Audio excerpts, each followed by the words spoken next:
Now, new polling shows that the current president just might have an uphill climb to what you could call the Super Bowl of politics. A new poll from the Wall Street Journal shows President Biden trailing former President Trump by 4 in a hypothetical head-to-head matchup. And if Trump isn't the nominee, that poll shows him tied with Ron DeSantis, but trailing Nikki Haley by an astounding, would you look at that, 17 points.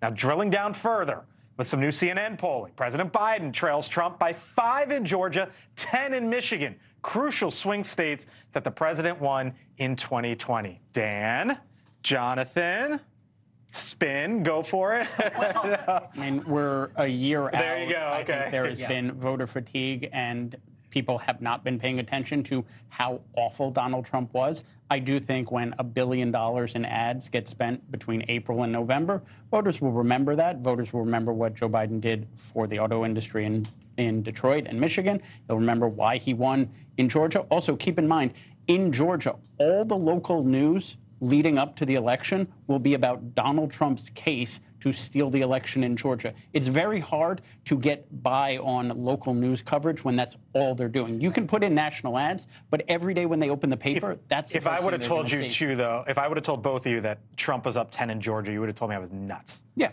Right? Well, maybe, but you know, back in 2016, I've said this before, when Trump had the worst moment after the Access Hollywood tape, and everyone's like, it's over. I remember looking to our team in the Clinton headquarters and saying, if he just stops talking now for 10 days, we're in trouble. I think part of the appeal here is he's not really out there in the way he often is. Now this dictator stuff is kind of coming back up, and we'll see what that does to the polling. But on the world stage, Blake, leaders in France, Germany, Canada, they're all in the 20s or low 30s in approval because there's a global recession or global inflation. So Biden versus Trump policies. Sure. This is a Wall Street Journal poll. Did they help or did they hurt?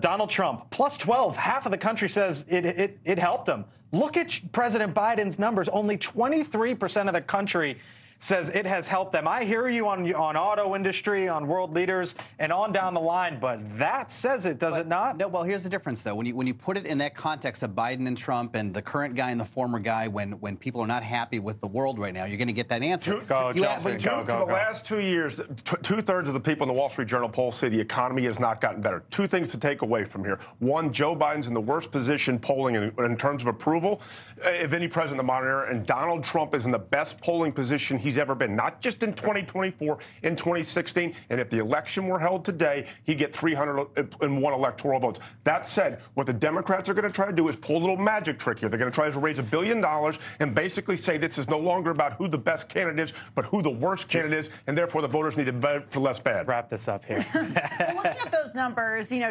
working on the Haley DeSantis stuff that I covered, I was very interested in Haley having a 17-point lead over Biden. Huh? We're a year out, but that's remarkable. But then you have the Iowa poll, which isn't good news for All right. Well, thank you for watching. And make sure you go to joinnn.com to find NewsNation on your television provider.